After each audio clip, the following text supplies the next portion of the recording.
बंसी विभूषित करान नवनील दाबा पीतांबर धर्म बिंब बलाधरुष्ठा पूर्णेन्दु सुंदर मुखादर विंद नेत्रा कृष्णात् परम किमपि तत्त्वमहम्। चौथे अध्याय का चौथा पाद। तीसरे पाद में अर्च आदि मार्ग द्वारा पर ब्रह्म और कार्य ब्रह्म के लोक में जाने वालों की गति के विषय में निर्णय लिया गया। अब उपासकों के संकल्पानुसार, अब देखो यहाँ भी मन ही काम कर रहा है, अभी मन निर्विकल्प नहीं हुआ। अब उपासकों के संकल्पानुसार ब्रह्मलोक में पहुंचने के बाद जो उनकी स्थिति का भेद होता है उसका निर्णय करने के लिए चौथा पाद आरंभ किया जाता है। उसमें पहले उन साधकों के विषय में निर्णय करते हैं जिनका उद्देश्य परब्रह्म की प्राप्ति है और जो उस परब्रह्म के अप्राकृत दिव्य परम धाम में जाते हैं। संपद्याविर्भाव स्वेन शब्दात् 4-4-1। संपद्य माने परम धाम को प्राप्त होकर इस जीव का अपने वास्तविक स्वरूप से प्राकट्य होता है।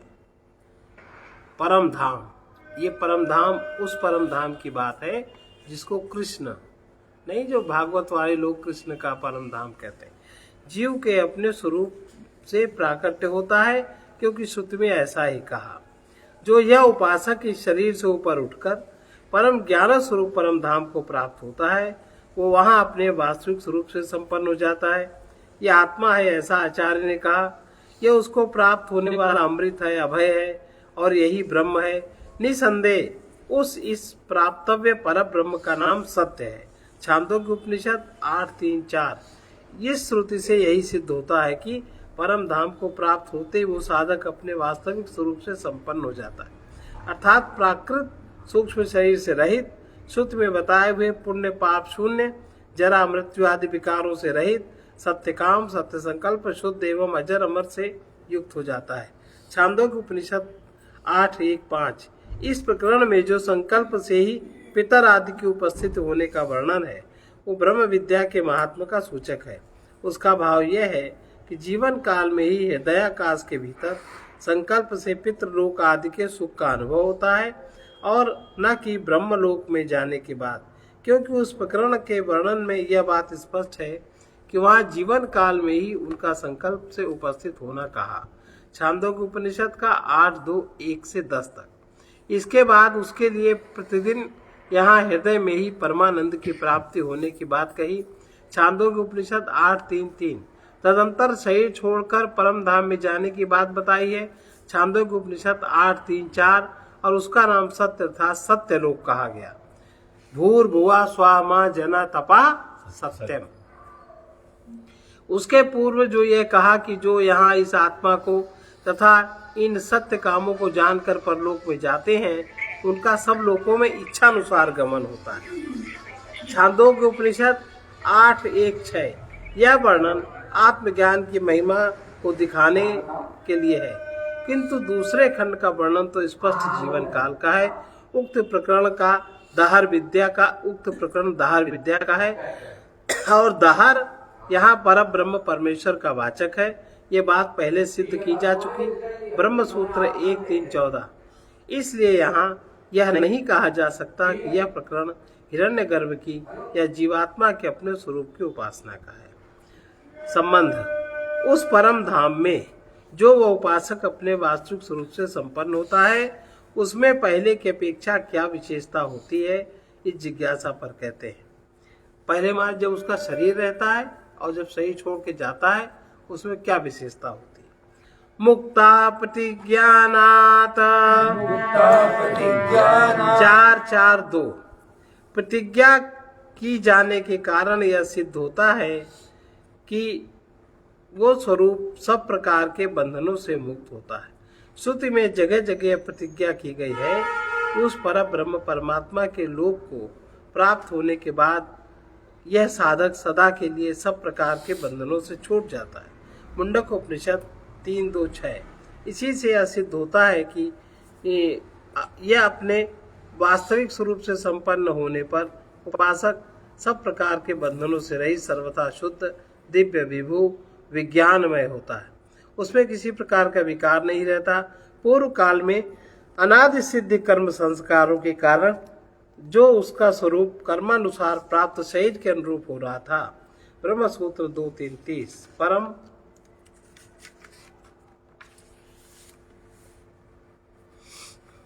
धाम में जाने के बाद वैसा नहीं रहता। यह सब बंधनों से मुक्त हो जाता है। संबंध यह कैसे निश्चय होता है कि उस समय उपासक सब बंधनों से मुक्त हो जाता है? इस पर कहते हैं आत्मा प्रकरणात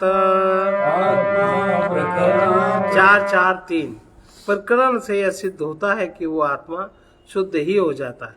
उस प्रकरण में जो वर्णन है उसमें यह स्पष्ट कहा गया है कि वो ब्रह्मलोक में प्राप्त होने वाला स्वरूप आत्मा है। छांदोग्य उपनिषद 8:3-4 अतः उस प्रकरण से ही यह सिद्ध होता है कि उस समय वो सब प्रकार के बंधनों से मुक्त होकर परमात्मा के समान परम दिव्य शुद्ध स्वरूप से युक्त हो जाता है। गीता 14वें अध्याय का 2 मुंडक उपनिषद का 3:1-3। अब अगले सूत्र से संबंध है इसका। अब यह जिज्ञासा होती है कि ब्रह्मलोक में जाकर उस उपासक की परमात्मा से पृथक स्थिति रहती है या वो उन्हीं में मिल जाता है। इसका निर्णय करने के लिए अगला प्रकरण आरंभ करते हैं। पहले क्रमशः 3 प्रकार के मत प्रस्तुत करते हैं। अविभागेन दृष्टत्वात् उस मुक्त आत्मा की स्थिति उस पर ब्रह्म में अविभक्त रूप से होती है, क्योंकि यही बात श्रुति में देखी गई। श्रुति में कहा गया यथोदकम शुद्धे शुद्धम आसितम तादृगेव भवति एवं मुनेर्विजानात आत्मा भवति गौतम। हे गौतम, जिस प्रकार शुद्ध जल में गिरा हुआ शुद्ध जल वैसा ही हो जाता है, उसी प्रकार परमात्मा को जानने वाले मुनि का आत्मा हो जाता है। कठोपनिषद 2:1-15 जिस प्रकार बहती हुई नदियां नाम रूपों को छोड़कर समुद्र में विलीन हो जाती हैं, वैसे ही परमात्मा को जानने वाला विद्वान नाम रूप से मुक्त होकर परात्पर दिव्य परब्रह्म परमात्मा को प्राप्त हो जाता है। मुंडक उपनिषद। श्रुति के इस वर्णन से यह सिद्ध होता है कि मुक्त आत्मा उस परब्रह्म परमात्मा में अविभक्त रूप से स्थित होता है। संबंध इस विषय में जैमिनी का मत बताते हैं। ब्राह्मण जैमिनी रूपन्यासा दिव्या ब्राह्मणे जैमिनी रूपन्यासा दिव्या 4:4-5 आचार्य जैमिनी कहते हैं कि ब्रह्म के सदृश रूप से स्थित होता है, क्योंकि श्रुति में उसके स्वरूप का निरूपण किया गया है। उसे देखने से और स्मृति प्रमाण से भी यही सिद्ध होता है। आचार्य जैमिनी का कहना है कि श्रुति में वो निर्मल होकर परम समता को प्राप्त हो जाता है। मुंडक उपनिषद 3:1-3 ऐसा वर्णन मिलता है तथा उक्त प्रकरण में भी उसका दिव्य स्वरूप से संपन्न होना कहा गया है। छांदोग्य उपनिषद 8:3-4 एवं गीता में भी भगवान ने कहा है, इस ज्ञान का आश्रय लेकर मेरे दिव्य गुणों की समता को प्राप्त हुए महापुरुष सच्च काल में उत्पन्न और फिर प्रलय काल में व्यथित नहीं होते। गीता का 14:2 इन प्रमाणों से यह सिद्ध होता है कि वह उपासक उस परमात्मा के सदृश दिव्य स्वरूप से संपन्न होता है। संबंध इसी विषय में आचार्य औडलोमी का मत उपस्थित करते हैं। चिति तन्मात्रेण तदात्मकत्वात्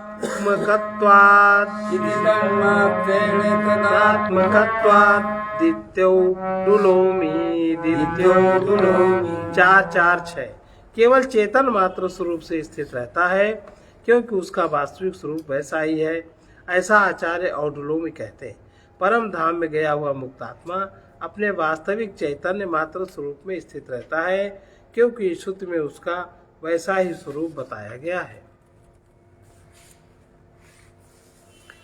बृहदारण्यक में कहा है, स यथा सैंधव घनो अनंतरो बाह्य स यथा सैंधव घनो अनंतरो बाह्य कृतस्नो रसघन एवं वा कृतघ्नो रसघन एवं वा अरे अयमात्मान्तरो बाह्य अरे अयमात्मान्तरो बाह्य वितृष्णा प्रज्ञान घन एव वितृष्णा प्रज्ञान घन एव। जिस प्रकार नमक का डाला बाहर भीतर से रहित सबका सब रस घन है, वैसे ही आत्मा बाहर भीतर के भेद से रहित सबका सब प्रज्ञान घन ही है। बृहदारण्यक उपनिषद 4:5-13। इसलिए उसका अपने स्वरूप से संपन्न होना चैतन्य घन रूप में स्थित होना है। संबंध। अब आचार्य बादरायण इस विषय में अपरा सिद्धांत बताते हैं। उनका सिद्धांत क्या है? इस प्रकार एवमप्युपन्यासात्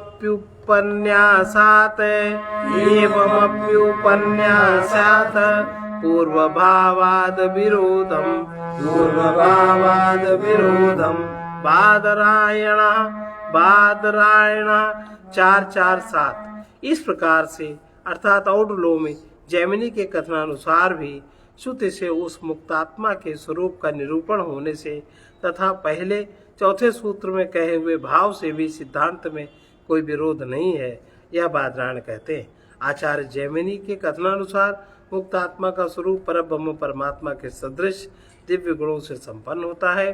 ये बात श्रुतियों और स्मृतियों में कही गई है तथा आचार्य औडलोमी के कथनानुसार चेतन मात्र स्वरूप से स्थित होने का वर्णन भी पाया जाता है।